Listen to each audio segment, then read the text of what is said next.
बिस्मिल्लाहिर्रहमानिर्रहीम अस्सलामुअलैकुम। तो आज हम सीखेंगे अपनी फर्स्ट इक्वेशन ऑफ मोशन, हरकत की पहली मसावात बनाना सीखेंगे। ये है हमारे पास हरकत की पहली मसावात, ठीक है। V F is equal to V I plus A T. अब इसको कैसे ड्राइव करना है, ये कैसे बनती है, ये इंशाल्लाह इस वीडियो में सीखेंगे। इसके अलावा जो हरकत की दूसरी और तीसरी मसावात है वो भी आपको मिल जाएंगी। वो कैसे मिलेंगी, आपने सिंपल यूट्यूब के सर्च बार पर लिखना है third equation of motion by sir Saddam, ठीक है। आप इस तरीके से लिख के सर्च करेंगे तो आपको मेरी वीडियो इजीली मिल जाएगी, ओके। और बाकी आपको इस वीडियो में ये जो लास्ट पर, इस वीडियो के लास्ट पर बताया जाएगा कि आपको अपने न्यूमेरिकल, फिजिक्स और मैथ की प्लेलिस्ट कैसे मिलनी है, ओके, ये भी बताया जाएगा आपको। और साथ ही साथ में पेपर में कैसे क्वेश्चंस आते हैं और आपने उनको लिखना कैसे है, ये भी इंशाल्लाह इसी वीडियो में कवर हो जाएगा सारा कुछ। अभी स्टार्ट करते हैं अपने टॉपिक को। फर्स्ट इक्वेशन ऑफ मोशन आपके सामने है, अभी हम इसको ड्राइव करेंगे। लेकिन कुछ बातें हैं जो आपने ज़ुबानी याद रखनी है कि ये तीनों इक्वेशन जो है ना, ये उस बॉडी के लिए है जिसका एक्सेलरेशन क्या होगा, यूनिफॉर्म होगा, ठीक है। यूनिफॉर्म जिसका एक्सेलरेशन होगा उसके लिए है ये तीनों की तीनों इक्वेशन। ये एक एमसीक्यूज भी है जिसको आपने याद रखना है। और दूसरी चीज़, उसकी जो मोशन होगी वो क्या होगी, लीनियर मोशन होगी। लीनियर मोशन होगी उस बॉडी की और उसका एक्सेलरेशन क्या होगा, यूनिफॉर्म होगा। ये तीनों की तीनों इक्वेशन उस बॉडी के लिए जो ये दोनों कंडीशन को होल्ड करती हैं। तो पेपर में अगर आए कि तीनों इक्वेशन की कंडीशन लिखें तो वो भी ये लिख देना आप। और अगर ये आए कि ये तीनों इक्वेशन कब सेटिस्फाई करती हैं या कब हम इस्तेमाल कर सकते हैं, तब भी उसका आंसर यही है, ठीक है। जब ये दोनों कंडीशंस हों कि बॉडी मूव भी सीधा कर रही हो, ठीक है, और उसके एक्सेलरेशन भी क्या हो, यूनिफॉर्म हो, ठीक है, स्ट्रेट लाइन में वो मूव करे। अब सीधे से मुराद ये मत समझिएगा कि बस इसका मतलब ये सीधा हो। अगर वो इस डायरेक्शन में जा रही है तो ये भी मतलब वो सीधे ही है ना। अगर वो इस डायरेक्शन में जा रही है तो इसका मतलब यही है कि वो एक स्ट्रेट लाइन में, एक लाइन के ऊपर हरकत कर रही है, ठीक है। तो ये इसका मतलब है लीनियर मोशन, ओके। तो अब आते हैं अपनी फर्स्ट इक्वेशन पर कि फर्स्ट इक्वेशन को कैसे ड्राइव किया जाए। देखें, फर्ज करें हमारे पास एक बॉडी है, वो पहले थी इधर, अभी वो यहाँ पे है, इस साइड पे है। तो यहाँ से वो चलते चलते ही पहुँच जाती है यहाँ तक। इस पॉइंट पर वो बॉडी पहुँच गई। शुरू में उसकी जो भी वेलोसिटी थी उसे मैं क्या देता हूँ, वी आई। यहाँ पर आके उसकी वेलोसिटी क्या होगी, वी एफ, मतलब फाइनल वेलोसिटी हो जाएगी उसकी, ठीक है। अब थोड़ा सा काम करना है हमने अपनी सहूलत के लिए कि मैं यहाँ से एक सीधी लाइन नीचे ड्रा कर लेता हूँ और यहाँ से एक सीधी लाइन इधर ड्रा कर लेता हूँ, ठीक हो गया। ये मैंने खुद लगाई अपनी सहूलत के लिए। अब इनके नाम भी दे देते हैं। इसको मैं ओ कह देता हूँ, इस पॉइंट को हम ए कह देते हैं। ये पॉइंट है मेरा बी, ये पॉइंट है सी और ये पॉइंट है मेरा डी, ठीक है। ये नाम दे दिए। अब आप देख सकते हैं जैसा कि ये मेरा पास ये वाला जो एक्सिस था इसे हम क्या कहते हैं, ये मेरा वाई एक्सिस है। इस पर मैंने क्या लिया हुआ है, वेलोसिटी ली हुई है। तो नीचे वाला जो मेरा एक्सिस है ये वाला, इस पर मैं लेता हूँ टाइम, ठीक है। नीचे वाले एक्सिस पर क्या है, मेरा टाइम है। तो ये मेरा कौन सा ग्राफ बन गया, वेलोसिटी टाइम ग्राफ बन गया। यहाँ पर मैंने वेलोसिटी ली हुई है, यहाँ पर मैंने टाइम लिया हुआ है, तो ये मेरा ग्राफ कौन सा हो गया, वेलोसिटी टाइम ग्राफ, ठीक है। अच्छा जी, तो अब आते हैं अपने काम के ऊपर। जब फर्स्ट इक्वेशन आपने ड्राइव करनी है, आपने क्या करना है, आपने सबसे पहले स्लोप फाइंड करनी है। फर्स्ट इक्वेशन निकालने का तरीका क्या है कि आपने क्या मालूम करनी है, स्लोप। अब स्लोप किसकी लेनी है, इस वाली लाइन की लेनी है। ये जो येलो लाइन थी ना, जहाँ पे मैंने बताया कि बॉडी यहाँ से यहाँ मूव कर रही है, आपने इस लाइन की क्या लेनी है, स्लोप। अब स्लोप का मतलब होता है कि कोई लाइन कितना झुकी हुई है। अब ये लाइन कितनी झुकी हुई है, जितना यहाँ से ऊंची है उतना ही ये झुकी हुई है, ठीक है। तो स्लोप ऐसे ही निकालते हैं। तो ये कितनी झुकी हुई है, ये बी सी, जितनी ये ऊंची है बी सी उतना ही ये झुकी हुई है। तो स्लोप निकालने के लिए क्या करूँगा मैं, बी सी डिवाइडेड बाय किस लाइन के ऊपर झुकी हुई है, ये AC लाइन के ऊपर झुकी हुई थी, ठीक है। तो BC डिवाइडेड बाय AC, ये भी एक तरीका है स्लोप निकालने का, ठीक है। कि अगर आपको पता हो कि लाइन कितना ऊंचा है, कितनी ऊंची है लाइन, तो आप जितनी भी ऊंची होगी, जैसे कि ये लाइन जो मेरी येलो वाली थी, ये कितनी ऊंची है, B से C तक इतनी इतनी ऊंची है ना, और इसका झुकाव किस लाइन के ऊपर है, AC के ऊपर है। तो जितनी ऊंची होती है उसको आप डिवाइड कर दो जिस लाइन के ऊपर उसका झुकाव हुआ है, तो BC डिवाइडेड बाय क्या हो गया, AC हो गया। अब आगे देखें, आगे बड़ा इंटरेस्टिंग काम है। BC जो है मेरा, BC क्या था, यहाँ से लेकर यहाँ तक का मेरा डिस्टेंस है BC, ठीक है, ये हो गया ना मेरा BC। अब यहाँ पर आप गौर करें कि मैं इस BC को कुछ इस तरीके से भी लिख सकता हूँ कि मेरी जो टोटल लाइन है यहाँ से लेकर यहाँ तक है ना मेरी टोटल लाइन, ठीक है। ये जो टोटल लाइन है, इस टोटल लाइन में से अगर मैं इतना हिस्सा निकाल दूंगा तो मेरे पास क्या रह जाएगा, BC रह जाएगा ना, ठीक है।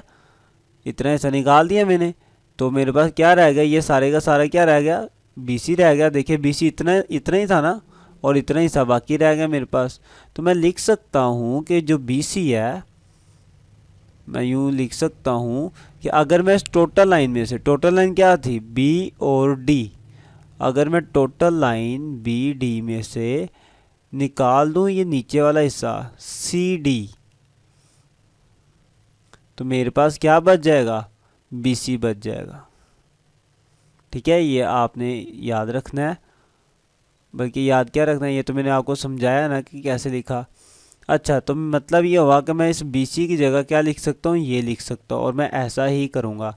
इस BC की जगह मैं लिखूँगा BD minus CD divided by, नीचे क्या लिखा हुआ, AC। आप चाहे AC लिखा रहने दो, या अगर आप ग्राफ की तरफ गौर करो कि यहाँ से लेकर यहाँ तक है ना AC, और जितना AC है उतना ही यहाँ से लेकर यहाँ तक OD भी है।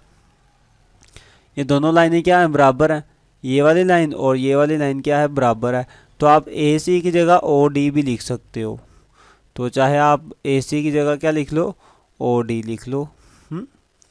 अच्छा, अब ये जो स्लोप थी, मेरे पास ग्राफ कौन सा था, वेलोसिटी टाइम ग्राफ। तो वेलोसिटी टाइम ग्राफ की जो स्लोप होती है वो हमें क्या देती है, एक्सेलरेशन देती है।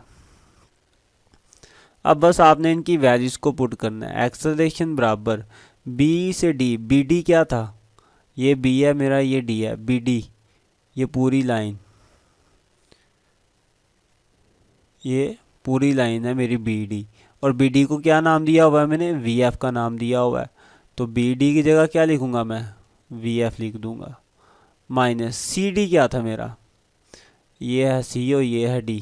तो C से D तक क्या है, VI है ना। आप देखें C के बराबर ही है ना VI, तो CD भी क्या हो जाएगा, VI हो जाएगा। इसको नाम दिया हुआ मैंने VI का, डिवाइडेड बाय OD क्या था, ये देखिए O से D क्या नाम दिया हुआ है, टाइम। तो OD मेरा क्या हो गया, टाइम हो गया। अब टाइम इधर डिवाइड हो रहा है, A के साथ आगे क्या हो जाएगा, मल्टीप्लाई। इस साइड पे रहेगा मेरा VF माइनस VI। अब VI इधर माइनस है, इधर आके क्या हो जाएगा, प्लस हो जाएगा। तो VI इधर आके प्लस हो गया, 80 प्लस हो गया, इधर आके मेरा VI इज इक्वल टू क्या हो गया, VF के हो गया।